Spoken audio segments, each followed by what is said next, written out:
भाई और बहनों, दाढ़ी मूछ वाला कोई परमात्मा नहीं है और ना उस कबीर भगवान के कोई दाढ़ी मूछ है, ध्यान रखना। अरे उसको तो युवा कबीर की संज्ञा दी गई है, युवा कबीर। जब गोरखनाथ जी के साथ में परमात्मा गोष्ठी कर रहे थे 650 साल पहले, और जब गोरखनाथ जी ने कहा कि ये कबीर तू मेरे साथ में क्या ज्ञान चर्चा करेगा, क्या गोष्ठी करेगा, तेरी उम्र क्या है, क्योंकि उससे मैं परमात्मा लीलामय तरीके से 10-12 वर्ष की उम्र दिखा रहे थे। तो गोरखनाथ जी ने कहा कि हे बालक कबीर तेरी उम्र क्या है और गोष्ठी करेगा मेरे साथ। तो परमेश्वर ने कहा कि जो बूझे सो बावड़ा, क्या है उम्र हमार, कि जो मुझसे मेरी उम्र पूछता है ना वो महामूर्ख है, बावड़ा है वो। और परमेश्वर ने कहा ना मैं बुढ़ा ना मैं बालक ना मैं भाट भिखारी, कहे कबीर सुनो रे गोरख यह है उम्र हमारी। कि ना मैं कभी बूढ़ा होता और ना मैं बालक हूं और ना मैं कोई भाट भिखारी हूं, ना कोई मांग के खाने वाला हूं मैं। तो परमेश्वर ने कहा ना मैं बुढ़ा ना मैं बालक ना मैं भाट भिखारी, कहे कबीर सुनो रे गोरख यह है उम्र हमारी। अब आज उस परमात्मा की पहचान मूर्खों ने बना ली। कबीरदास जी, दाढ़ी मूछ वाले कबीरदास जी, सफेद सफेद दाढ़ी, सफेद सफेद लंबी दाढ़ी। अरे भैया परमात्मा युवा है, युवा, सदा युवा रहता है परमेश्वर। शतलोक में तो आत्माएं भी वृद्ध नहीं होती, बूढ़ी नहीं होती, सदा युवा रहती है आत्माएं। तो परमात्मा के सतलोक में सफेद दाढ़ी मूछ कहां से आ जाएगी? क्या आपने कभी किसी सत्संग में गुरुदेव से सुना कि सतलोक में कबीर परमात्मा की लंबी लंबी दाढ़ी है, लंबी लंबी मूछ है या सफेद दाढ़ी मूछ है? किसी भी सत्संग में सुना आपने कभी? जिक्र किया गुरुदेव भगवान ने? जब भी परमात्मा ने जिक्र किया केवल यही बताया, एक बहुत बड़े सिंहासन पर परमात्मा विराजमान है, ऊपर उनके एक छत्र है, सिर पे उनके मुकुट है, राजा के समान परमात्मा जो है देखने योग्य है। उनके एक रोमकूप में 1 करोड़ चंद्रमा, 1 करोड़ सूरज, इससे भी कहीं ज्यादा रोशनी है। क्या कभी कहा गुरुदेव ने कि कबीर परमात्मा शतलोक में सफेद दाढ़ी मूछ में है? अरे वो तो इस गंदे लोक में परमात्मा आकर इस प्रकार की लीला करते हैं, क्योंकि इस मृत लोक में यदि कोई इंसान आएगा तो यहां के नियम के अनुसार वो बूढ़ा भी होता है, उसके सफेद दाढ़ी मूछ भी आती है। जब कबीर परमात्मा 650 साल पहले काशी के लहर तारा तालाब में प्रकट हुए एक कमल के फूल पर शिशु रूप में, तो जब ये छोटे से बालक के रूप में लीला कर रहे थे, छोटे से, तो क्या सफेद दाढ़ी मूछ थी क्या? तो क्या वो कबीर परमात्मा नहीं थे? फिर परमात्मा धीरे धीरे बड़े हुए, युवा हुए, तो क्या डायरेक्ट उनके सफेद दाढ़ी आ गई, सफेद मूछ आ गई, सफेद बाल आ गए? परमात्मा के काली दाढ़ी आई ना, पहले तो काले बाल आते हैं ना यहां के अनुसार। तो कबीर परमात्मा जब युवा होने की लीला कर रहे थे तो डायरेक्ट उनके सफेद बाल नहीं आए थे, दाढ़ी मूछ में काले बाल थे बिल्कुल।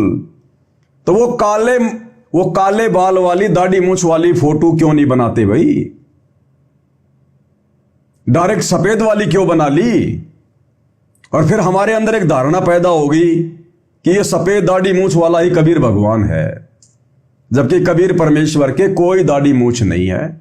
अगर आपको कबीर परमात्मा का ओरिजिनल चेहरा देखना है तो अपने पूज्य गुरुदेव सतगुरु रामपाल जी भगवान का चेहरा ध्यान से देख लीजिएगा। ये उनका ओरिजिनल सतलोकीय चेहरा है, ओरिजिनल।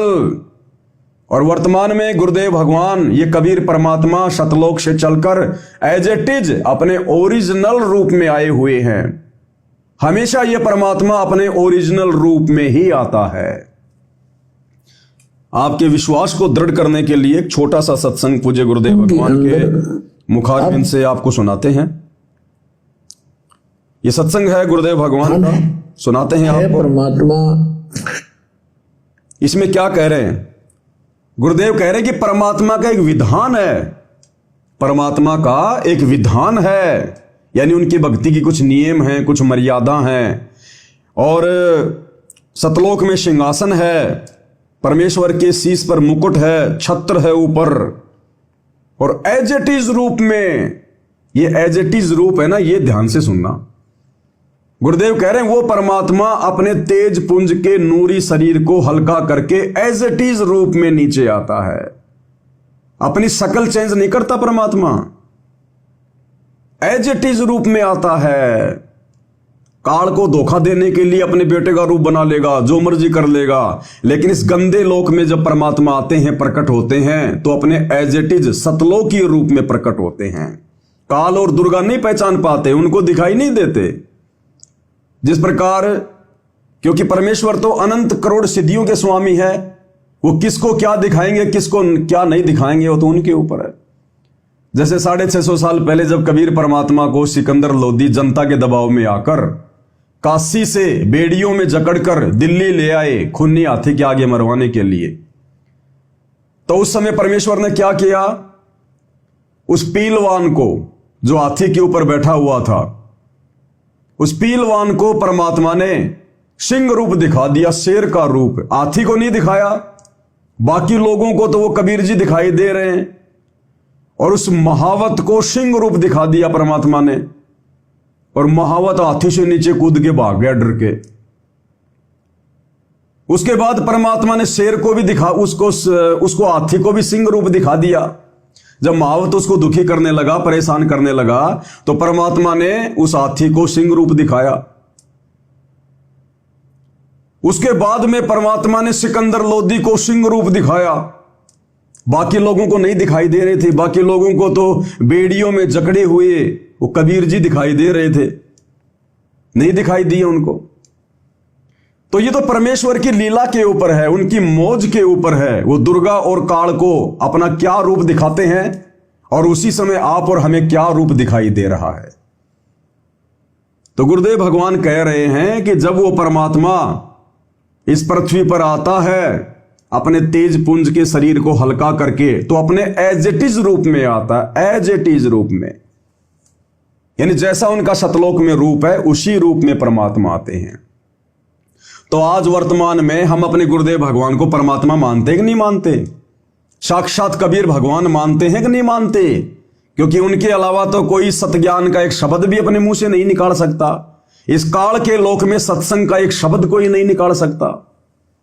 तो आज एज इट इज रूप में धरती पर सतगुरु रामपाल जी के रूप में कबीर भगवान प्रकट हैं, क्योंकि गुरुदेव कह रहे हैं वो परमात्मा अपने एज इट इज रूप में आते हैं। एज इट इज मतलब जैसे का तैसा, कोई बदलाव नहीं, कोई चेंजमेंट नहीं, केवल अपने उस नूरी तेजोमय रूप को हल्का करते हैं। तो एज इट इज का मतलब जैसे आज हमें हमारे गुरुदेव भगवान दिखाई दे रहे हैं, सतलोक में भी ये परमात्मा एक रूप में एज इट इज बैठा हुआ है।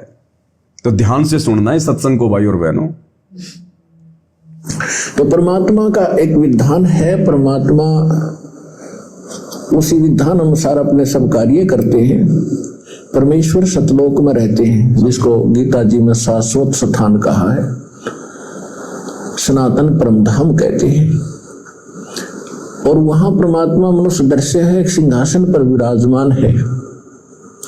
एक बहुत बड़ा गुम्बद है परमात्मा के ऊपर, बहुत बड़ा एक मंदिर नुमा आकार का, उसके सेंटर में परमात्मा का सिंहासन है। उसके ऊपर मुकुट धारण करके परमात्मा बैठे हैं। सिर पर छत्र है, दाता का श्वेत चित्र है। और फिर यहाँ जब आते हैं अपने, वहां परमात्मा के रूप एक रोमकूप में करोड़ सूर्य मिला दे, करोड़ चंद्रमा, इनकी रोशनी भी फीकी पड़े, इतना नूर है दाता का। यहाँ आते हैं तो शोभा को कम कर लेते हैं, हल्का तेज पुंज का शरीर बना लेते हैं, सरल करके आते हैं। यदि वो इसी रूप में यहाँ आ जाए तो हमारी चरम दृष्टि देख नहीं सकती, जैसे उल्लू सूर्य को नहीं देख सकता। इसलिए परमात्मा एक अपने तेज पुंज का हल्का शरीर बनाकर आते हैं, और वो मनुष्य दर्श तो है ही, अपने एज इट इज रूप में हमसे मिलते हैं, बातें करते हैं, लेकिन हमारे को अपने एज इट इज रूप में यहां आते हैं, हमसे मिलते हैं, हमसे बातें करते हैं, केवल अपने तेज को हल्का करते हैं, अपने नूर को हल्का करते हैं, अन्यथा हम उनको देख ही नहीं पाएंगे। हम दोपहर के समय में एक सूर्य की तरफ नहीं देख सकते, और जिस परमेश्वर के एक बाल में 1 करोड़ सूरज, 1 करोड़ चंद्रमा, इससे भी ज्यादा रोशनी, तो पूरी बॉडी में 3.5 करोड़ बाल होते हैं, 3.5 करोड़ रोमकूप। तो बताओ, अगर वो परमात्मा एज इट इज आ जाए अपने उसी रूप में, तेजोमय रूप में, हम कैसे देखेंगे उनको?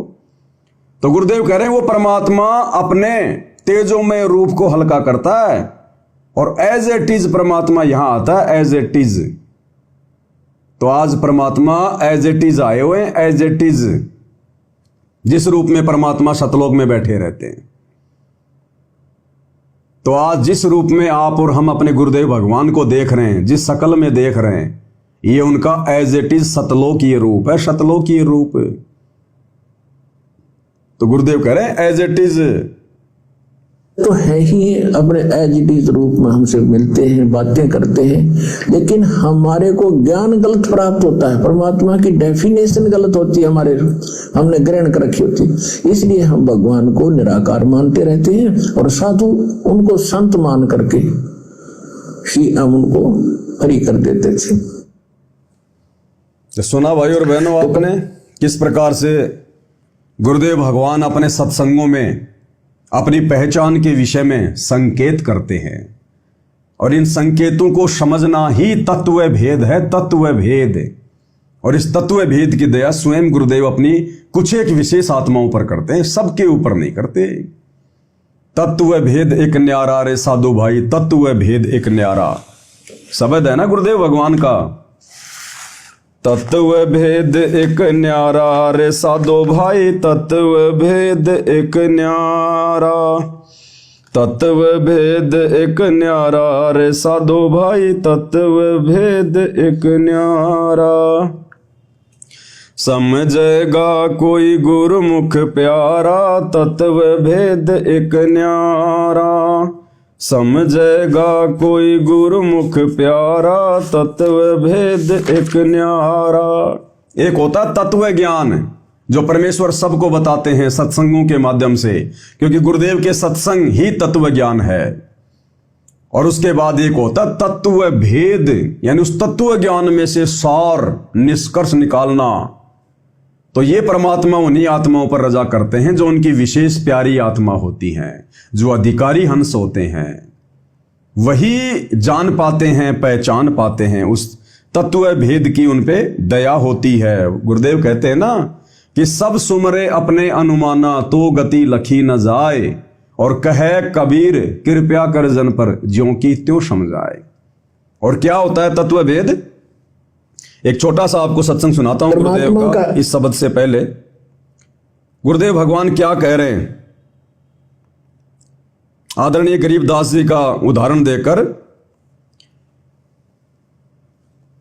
कि पहले आप ये सुन लीजिए थोड़ा सा, कि वो परमात्मा वो कथा क्या सुना रहे होते हैं, और उस कथा के माध्यम से समझा कोई और बात रहे होते हैं। यानी तत्वदर्शी संत के सत्संग सामान्य नहीं होते। पहली बात तो तत्वदर्शी संत के सत्संगों को समझना भी महाभारत है। आप गीता, वेद, कुरान, बाइबल समझ सकते हो, लेकिन तत्वदर्शी संत जब सत्संग करता है तो बड़े सांकेतिक होते हैं, बड़े गूढ़ रहस्य युक्त होते हैं। उनको समझना बहुत बड़ी महाभारत है। तो गुरुदेव आदरणीय गरीबदास जी का उदाहरण देकर कह रहे हैं, क्योंकि गरीबदास जी ने भी एक तत्वदर्शी संत की भूमिका निभाई थी। क्योंकि गुरुदेव बार बार अगर अपने लिए कहें, अपने विषय में कहें, तो हम इतना जल्दी विश्वास नहीं कर पाते। इसलिए परमात्मा दूसरों के ऊपर उदाहरण देकर ही हमें ज्ञान समझाते हैं। तो गरीबदास जी का उदाहरण देकर गुरुदेव समझा रहे हैं कि गरीबदास जी बंदी छोड़ वो कथा कुछ और सुना रहे होते थे, और उस कथा के माध्यम से समझा कोई और बात रहे होते थे। देखना, ध्यान से सुनिएगा। बंदी छोड़ की वाणी के अंदर वो रहस्य छुपा हुआ है, जो कि आम भक्त, आम संत के बस की बात नहीं कि इसमें से वो रहस्य को निकाल सके। उनकी अपनी कृपा जिस पर हो जाती है वही इस बात को ढूंढ सकता है कि सतगुरु महाराज इस वाणी के माध्यम से हमें क्या समझाना चाहते हैं। कथा कोई सुना रहे हैं और उसके अंदर समझा कोई और बात रही है। बंदी छोड़ की वाणी के कथा एक क्या कह रहे हैं गुरुदेव कि बंदी छोड़ कथा कुछ और सुना रहे होते हैं और उस कथा के माध्यम से समझा कोई और बात रहे होते हैं। तो बताओ भाई और बहनों, आज सतगुरु रामपाल जी परमेश्वर जी भी तो तत्वदर्शी संत की भूमिका निभा रहे हैं। आज हम भी तो अपने गुरुदेव को बंदी छोड़ कहते हैं। तो जब ये बंदी छोड़ सत्संग करेंगे तो क्या सामान्य होंगे? क्या आम भगत भाई बहन समझ जाएंगे? नहीं समझ पाएंगे। इसीलिए परमात्मा साध संगति को महत्व देते हैं कि साध संगति हरि भक्ति बिन कोई न उतरे पार, और निर्मल आदि अनादि है गंदा सब संसार। साध संगति और हरि भक्ति बिन कोई न उतरे पार। तो हरि की भक्ति तो हमें मिल गई। हरि कौन? कबीर परमात्मा। कबीर परमात्मा कौन? सतगुरु रामपाल जी। और उनकी भक्ति जो उन्होंने आज आकर हमें दी है, सत्संग दे दिए, 3 समय की आरती दे दी, मंत्र जाप दे दिए, 5 यज्ञ बता दी, धर्म कर्म की जानकारी दे दी। तो यह है हरि की भक्ति, क्योंकि हरि हमारे गुरुदेव भगवान है। हरि कोई विष्णु जी नहीं है। ये त्रिलोकीय विष्णु का नाम जो हरि पड़ा हुआ है ना, ये तो काल ने हमें भ्रमित करने के लिए इस प्रकार के उपमात्मक नाम अपने बेटों के रख दिए। ब्रह्म, ब्रह्मा, विष्णु, महेश, सदाशिव, महादेव, ये सारे नाम इस कबीर परमात्मा के उपमात्मक जो है वो पदवियों के नाम है। और इस काल ने हमें भ्रमित करने के लिए सारे नाम अपने बेटों के रख दिए। तो हरि का मतलब विष्णु नहीं है, हरि का मतलब है कबीर परमात्मा। तो कबीर परमेश्वर आज धरती पर प्रकट हैं हमारे गुरुदेव के रूप में, और उन्होंने हमें जो भक्ति दे दी, जो उपदेश दे दिया, वो उनकी भक्ति है। तो क्या कह रहे हैं परमेश्वर? साध संगति हरि भक्ति बिन कोई न उतरे पार। तो हरि की भक्ति के साथ साथ, सतगुरु रामपाल जी परमात्मा की भक्ति के साथ साथ साध संगति की भी जरूरत पड़ेगी। उस ज्ञान के ऊपर विश्लेषण करने के लिए, चिंतन मनन करने के लिए। साध संगति के बिना आप हरि की भक्ति पर दृढ़ नहीं हो सकते। इसलिए जिन जिन भाई बहनों को साध संगति नसीब है, आज देखो वही भाई बहन अपने गुरु को परमात्मा के रूप में पहचान कर उनके साथ में परमात्मा वाला व्यवहार कर रहे हैं। और जिनको साध संगति प्राप्त नहीं हुई, कुसंगति प्राप्त हो गई सतलोक आश्रम मैनेजमेंट वालों की, आज देखो वो कैसे मंत्रियों की रैलियों में धक्के खाते फिर रहे हैं, परशुराम की जयंती में धक्के खाते फिर रहे हैं, नकली कबीर पंथियों के यहां सिरसा में कबीर जयंतियां मना रहे हैं, दुनिया भर का पाखंड कर रहे हैं, क्योंकि उनको हरि की भक्ति के साथ साथ साध संगति प्राप्त नहीं हुई। तो ये परमात्मा स्वयं साक्षात धरती पर प्रकट है सतगुरु रूप में, और इनका जो तत्व ज्ञान है वो सामान्य नहीं है। और उसके बाद तत्व भेद उसका तो कहना ही क्या है। वो तो परमात्मा अपनी विशेष आत्माओं पर, जिनको परमात्मा ने इस काल के गंदे लोक से निकालकर सतलोक ले जाना होता है, परमात्मा जिनको चुन लेते हैं, उन्हीं आत्माओं के ऊपर परमात्मा तत्व भेद की दया करते हैं। तो गुरुदेव भगवान इस शब्द के माध्यम से स्वयं कह रहे हैं कि तत्व भेद एक न्यारा रे साधो भाई, तत्व भेद एक न्यारा।